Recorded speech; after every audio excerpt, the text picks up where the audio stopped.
In this video, I'll show you how to use Microsoft PowerPoint for free online. If you have any questions about this tutorial, feel free to leave them in the comments below. So let's get started. First, open your internet browser on your computer. Now go to Microsoft Office. Once the website opens, click on the Sign In button. Now log in using your Microsoft account. After signing in, you'll see all the Microsoft Office apps available on your screen. From the left-hand side, click on Microsoft PowerPoint. Now PowerPoint will open directly in your browser. You can use available themes or you can use blank presentation. You can click on New Blank Presentation to start creating presentations for free.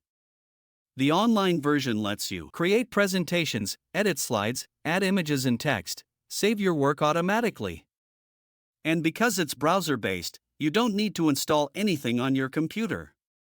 And that's it. That's how to use Microsoft PowerPoint online for free. If you found this video helpful, consider subscribing and giving this video a big thumbs up.